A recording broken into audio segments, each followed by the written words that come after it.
कमियां क्या क्या आ रखी हैं, नुकसान कितना आया है अपना बाइक में स्पीति राइड से आने के बाद। तो ये खड़ी हुई है अपनी बाइक जिसमें काफ़ी सारे नुकसान हम करके आए हैं इस वाली राइड पे। नो सर्विस लिखा हुआ आ गया है। अब ये पता नहीं कैसे आ गया, वाईफाई के आ रहे हैं लेकिन यहाँ पर सिग्नल एयरटेल के नहीं आ रहे हैं। और ये देखो R15M से रेस लगाने की कोशिश की जा रही है। हाँ तो भाई क्या हाल है सबके, उम्मीद करते हैं सारे बढ़िया हो गए और बढ़िया ही रहना। तो भाई कैसा लग रहा है वापस से अपने घर में ब्लॉग कर रहा हूँ मैं। मतलब भाई स्पीति राइड के बाद कुछ दिन तक कैमरा उठाया ही नहीं, मैंने कहा रेस्ट कर लेते हैं और जो स्पीति राइड के ब्लॉग्स बचे हैं उन्हें फटाफट पहले अपलोड कर लेते हैं, वो प्रायोरिटी फर्स्ट है। और अभी फिलहाल एक सीन हो गया है, सुबह के बज रहे हैं 11 और भाई साहब ये देखो ये रखा हुआ अपना फोन और अपने फोन में नेटवर्क ही नहीं आ रहे हैं भाई। क्या हुआ कि iOS का जो है अपडेट आया हुआ था 16.3.1, तो अपने आईफोन में हमने कर लिया वो अपडेट रात को, और अपडेट होने के बाद से फोन के नेटवर्क ही चले गए। यहाँ पर नेटवर्क ही नहीं आ रहे हैं भाई, देख रहे हो वाईफाई का सिग्नल आ रहा है लेकिन नेटवर्क नहीं आ रहे हैं। यहाँ पर आ गया है ये नीचे करा, ये देखो भाई नो सर्विस लिखा हुआ आ गया है। अब ये पता नहीं कैसे आ गया, वाईफाई के आ रहे हैं लेकिन यहाँ पर सिग्नल एयरटेल के नहीं आ रहे हैं। अब मेरा हो गया दिमाग खराब सुबह सुबह। तो अपन चलते हैं यहाँ से सीधे एयरटेल ऑफिस, क्योंकि जब इसमें भी नेटवर्क नहीं आ रहे दूसरे फ़ोन में लगाने के बाद, तो इसका मतलब सिम चेंज होकर नई अलॉट हो जाएगी और ज़्यादा मेहनत का काम नहीं है, बस अपना आधार कार्ड देना होता है वहाँ जा करके।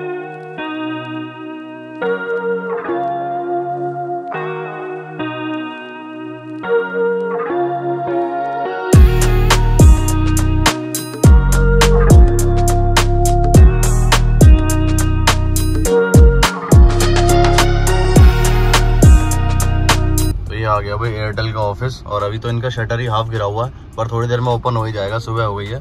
तो भाई अपना यूं गया और यूं आया 2 मिनट के अंदर, ये देखो।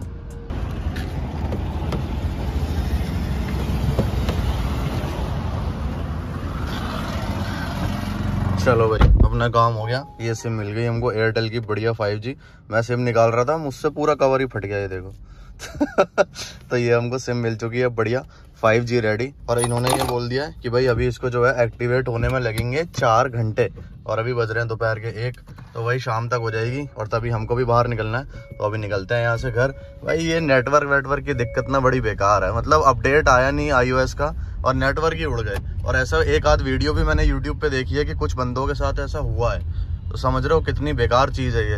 वैसे तो आईफोन में अभी कोई दिक्कत नहीं आई है, वैसे वाईफाई से बढ़िया चल रहा है नेट वगैरह हर चीज़, फ़ोन भी ऐसा कुछ स्लो नहीं हुआ है, और वीडियो भी अभी मैं बना ही रहा हूँ, इससे तो बढ़िया बनी रही है वही 60 FPS पे। पर लेकिन यार ये नेटवर्क की दिक्कत नहीं होनी चाहिए यार, नेटवर्क बहुत ज़रूरी है। अभी चलते हैं सीधा सैलून, बाल वाल कटवा के आता हूँ, फिर उसके बाद निकलेंगे अपना बाइक लेके। भाई साहब 10 बज रहे हैं सुबह के, ऐसा जाम हो रहा है खतरनाक यहाँ पर भी। पर अभी जो है अपने बाल कट चुके हैं बढ़िया तरीके से। अब थोड़ा सा लग रहा होगा ठीक भाई आपका, है ना, बाल तो अच्छे काटे हैं बंदे ने। अब निकलते हैं यहाँ से घर, उसके बाद कपड़े वपड़े चेंज करते हैं, बढ़िया मैगी बनी हुई है घर पे, मैगी खाएंगे। उसके बाद शाम को निकलते हैं और फिर बाइक में आपको बताता हूँ मैं कमियाँ क्या क्या आ रखी हैं, नुकसान कितना आया है अपना बाइक में स्पीति राइड से आने के बाद। ये देखो भाई क्या बढ़िया मैगी बनी है। ये खड़ी है भाई अपनी बाइक बढ़िया एकदम, मैंने भाई धोई है भी अच्छे से तब जाके इतनी साफ दिख रही है, वरना बहुत गंदी हुई पड़ी थी। ये देख रहे हो स्कूटी की हालत। जैसे ये हो रखी है ना, ऐसी अपनी बाइक भी हो गई थी बहुत ज़्यादा गंदी, पर हमने जो है पानी लगा के बढ़िया धो दिया, इसीलिए अब जो है ये चमक मार रही है। तो इसको लेके निकलते हैं। हेलमेट अपना यहाँ रखा है तैयार, गोप्रो भी हमने कर लिया चार्ज। अब इसको बाहर निकाल के स्टार्ट करके फिर आपको मिलते हैं गोप्रो पे।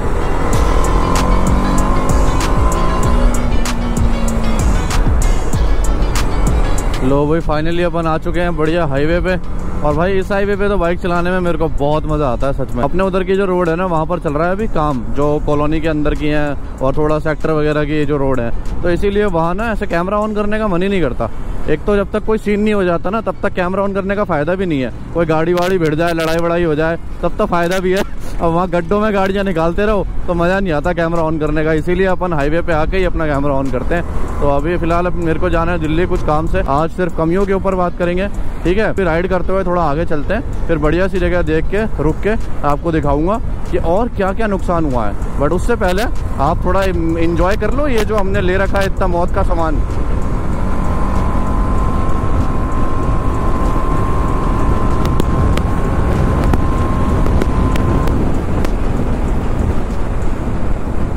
भाई साहब मज़ा आ गया। बस ज़्यादा भी नहीं भगानी अभी, क्योंकि मैं गियर्स में नहीं हूँ अपने, तो स्पीडिंग ज़्यादा नहीं बिना गियर्स के। भाई क्या तगड़ा मौसम हो रखा है इस टाइम पे, मतलब ठंड भी नहीं है और गर्मी भी नहीं लग रही। शाम सबसे बेस्ट होती है भाई इस मामले में। और अपन तो ऐसे लड़के हैं कि आज तक कभी भी शाम के टाइम घर में रुके ही नहीं है। हमेशा शाम को बाहर निकलने का मन करता है, चाहे दोस्तों से मिलने जाने का, चाहे ऐसे ही थोड़ा घूमने का, टहलने का, पर शाम को घर पे नहीं रुका जाता भाई, सही बता रहा हूँ भाई। स्कूल टाइम की तो मेरे को ऐसी यादें आती है ना, मतलब उस टाइम पे तो ये होता था कि हम लोग जब खेलने वेलने के लिए शाम को बाहर जाते थे ना, तो स्पेशली मम्मी ये बोलती थी 8 बजे से पहले घर आ जाना, डैडी आ जाएंगे ऑफिस से। तो भाई ऐसे जो मोमेंट होते हैं ना, आज के टाइम में तो हम कितने बजे भी निकलें और आ जाएं टाइम से, समझदारी से, तो ना कोई कुछ कहता नहीं है। लेकिन जो वो वाला टाइम होता है ना स्कूल वाला, भाई वो सच में बहुत ज़्यादा याद आता है, कुछ भी हो जाए। और ये देखो R15M से रेस लगाने की कोशिश की जा रही है इस बाइक से। मतलब ये मेरी बाइक देख के ना आधे से ज़्यादा बंदे ये सोचते हैं कि भाई साइड से साएं से निकलेंगे, फिर आगे जाके ब्रेक मार देंगे, फिर मेरे पीछे आके फिर निकलेंगे, जिससे कि मैं भी थोड़ा सा रेस करने के मूड में आ जाऊं। पर अपने भाई का ऐसा नेचर नहीं है भाई, अपन ऐसे चलाएगा आज नॉर्मली। ओ भाई साहब fly bye, that's very nice. सही है, इसको निकल जाने देते हैं आगे, खुश रहे भाई।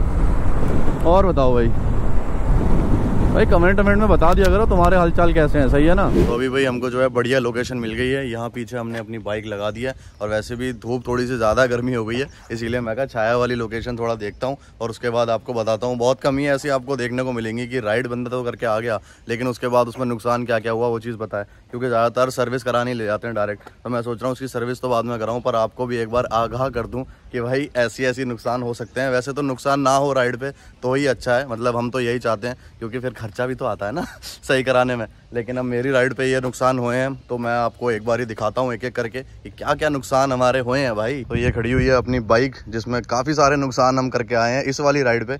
इतना तो हमारी पिछली पे भी नहीं हुए थे। तो सबसे पहले तो इसके क्लच से बात करते हैं, जो आपने पिछले व्लॉग में देखा होगा। इसका मतलब क्लच जो है ना वो इतना ज़्यादा ये अभी यूज़ नहीं हो रहा है, तब जाके ये इतना दब रहा है, समझ रहे हो। तो ये वैसे ऐसे रहना चाहिए, पर मैं यहाँ करके फिर हल्का दबाता हूँ, तब जाके ये वर्क कर रहा है। और ये वाला जो इसका नट है ये भी काफ़ी ज़्यादा लूज़ हो चुका है, और वायर्स वगैरह में भी कोई दिक्कत है। क्लच लग रहा है फिर भी, मतलब गियर शिफ्टिंग हो रही है, लेकिन दिक्कत बहुत दे रहा है ये गियर चेंज करने में। फिर उसके बाद अगर हम क्लच की बात ही कर रहे हैं तो फिर गियर पे भी आ जाते हैं। हमारा जो ये यहाँ पर गियर अप एंड डाउन करने वाला है, ये अंदर घुस चुका है बहुत ज़्यादा, क्योंकि जब ये मेरी लेफ्ट साइड में गिरी थी ना बाइक, तो गिरने के बाद ये चला गया अंदर।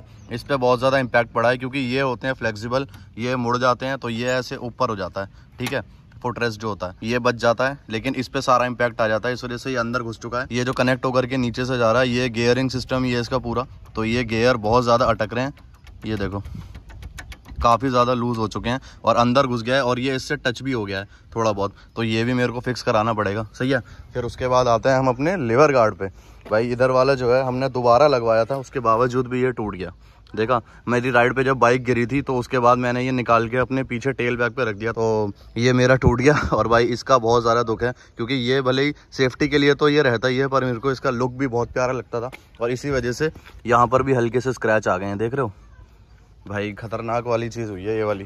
राइट वाला अभी भी सही सलामत है, क्योंकि जब मेरी बाइक राइट साइड से गिरी थी तो राइट साइड से गिरने के बाद बाइक में इम्पैक्ट ज़्यादा आया नहीं, स्नो के अंदर ही गिरी थी। ये देखो यहाँ पर हल्का सा जो है ये स्क्रैच आया है, लेकिन इतना चलता है क्योंकि ये लगा तो हुआ है, कम से कम सही सलामत तो है, ये नहीं करवाता खर्चा इतना। पर मेरी जब लेफ्ट साइड से गिरी थी ना बाइक, तो मेरी लेफ्ट साइड से रोड पर गिरी थी, तो इस वजह से इसमें ज़्यादा नुकसान आ गया और ये टूट गया।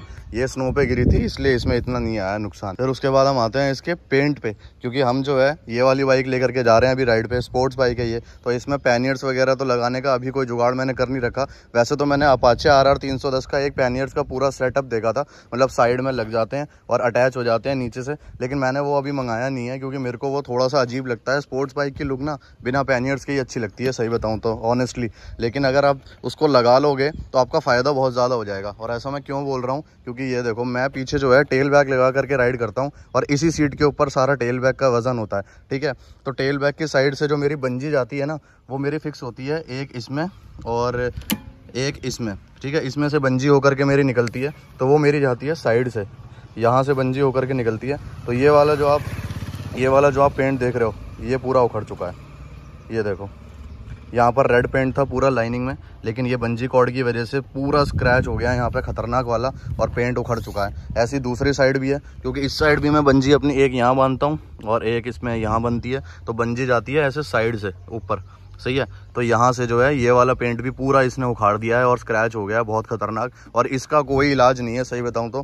पेंट ही दोबारा इस पे होगा तभी ये सही हो सकता है। अब आप सोच रहे होंगे कि भाई बाइक के जो साइड मिरर्स हैं ये भी तो बाहर की तरफ निकले हुए हैं, बाइक गिरने के बाद इन पे कोई इम्पैक्ट नहीं आया। तो भाई आप खुद ही देख सकते हो, बाइक के साइड मिरर्स पे कोई इम्पैक्ट नहीं आया, एकदम वैसे के वैसे ही हैं। और इधर वाला भी जो है ये भी एकदम वैसे का वैसे ही है, कोई इम्पैक्ट नहीं आया, बिल्कुल बढ़िया एकदम से। क्योंकि जब बाइक गिरी थी ना ऐसे, तो गिरने के बाद जो है इसके फोल्ड हो गए थे ये हल्के से साइड मिरर, तो इसीलिए ज़्यादा इम्पैक्ट आया नहीं। क्योंकि हैंडल्स जो है ना, इन्होंने ही सारा वेट ले लिया था दोनों साइड गिरने के बाद, और हैंडल्स देखो इतने ज़्यादा फेरी से बाहर भी निकले हुए हैं, तो इसकी वजह से इस पे सारा इम्पैक्ट पड़ा। और नीचे अपना जो ये गियर लेवर है इस पे पड़ा, और उसके अलावा कहीं पर भी कोई इम्पैक्ट नहीं आया। आप फेयरी साइड से बिल्कुल देख सकते हो, वैसे की वैसे चमक रही है जैसी हमने डिलीवरी पे ली थी भाई, और कोई दिक्कत नहीं आई। फिर अपना कार्बन फाइबर जो रैप है वो हमने पूरी बाइक पे करा रखा है यहाँ पे और इस जगह पर भी, लेकिन कहीं भी कार्बन फाइबर रैप छूटा नहीं, और कहीं भी इसने ऐसे मतलब कटा फटा नहीं बिल्कुल भी। फेयरी इस साइड से भी एकदम चमक रही है बढ़िया, और इस साइड से भी एकदम बढ़िया चमक रही है। आप खुद देख के बता सकते हो कि इसमें कोई भी दिक्कत नहीं हुई है गिरने के बाद। क्योंकि जब बाइक अपनी स्नो में गिरती है ना, तो स्नो में गिरने के बाद ज़्यादा स्पीड नहीं होती है बाइक की। स्नो में वही 5-10 की स्पीड पे हमको निकालनी होती है, और मेरी बाइक तो दोनों बार खड़ी खड़ी गिरी है। मैं ऐसे नहीं कि भाई चला रहा हूँ और गिर गया हूँ, खड़ी खड़ी गिरी है स्नो में, क्योंकि मैं जो है पैर रख के बैलेंस बनाने की कोशिश कर रहा था, पर स्लिप होते हैं पैर बहुत ज़्यादा स्नो में, तो इस वजह से बाइक साइड में गिर गई। चलो भाई फाइनली अपन घर आ चुके हैं बढ़िया एकदम, और ये जो सारे नुकसान हुए हैं ना अपनी बाइक में, इन्हें हम जल्दी फिक्स करा लेंगे एक एक करके। और वैसे भी जो मॉडिफिकेशन वाला नुकसान हुआ है ना, ये अपना लेबर गार्ड वगैरह, ये तो बाहर से दोबारा से लगवाने पड़ेंगे। लगवाऊंगा ज़रूर भाई, मेरे को बड़े पसंद नहीं है। और देख रहे हो अपने दोनों लीवर्स बचा लिए, ब्रेक और क्लच वाले, तो ये बाहर से लग जाएंगे। लेकिन फिलहाल जो वैसी क्लच व्लच की दिक्कत है ना, ये तो बाइक की अब सेकंड सर्विस का टाइम आने वाला है, तो सेकंड सर्विस जब अपन कराएंगे तब वही फिक्स करेंगे अच्छे से। और भाई अपने एयरटेल के नेटवर्क आ चुके हैं, उसने बोला था 4 घंटे लगेंगे, तो मैं आपको दिखाता हूँ एक बारी। ये देखो भाई, ये यहाँ लिखा आ गया बढ़िया एकदम एयरटेल, और ऊपर जो है नेटवर्क भी फुल आ चुके हैं अच्छे से, सही है। तो नेटवर्क तो आ गए भाई, चलो अपना एक काम हो गया बढ़िया। बिना नेटवर्क के बड़ी दिक्कत हो रही थी सच में, मतलब जो बंदे कॉल कर रहे होंगे वो कहीं ये ना सोच रहे हो कि भाई ने ब्लॉक कर दिया उन्हें, सर भाई नेटवर्क की दिक्कत हो गई थी। 12 घंटे तक नेटवर्क नहीं थे फ़ोन में। लेकिन फिलहाल अभी अपन जो है एंड करते हैं इस वाले ब्लॉग को। अगर पसंद आए तो लाइक कर देना, चैनल को सब्सक्राइब कर देना अगर आप नए हो तो, और कॉमेंट करके बताना कैसी लगी वीडियो, और हम आपसे मिलते हैं अगले ब्लॉग में। अपने आ चुके हैं, देख रहे हो क्या फोटो आई है, लेकिन दिखाना तो नेटवर्क है।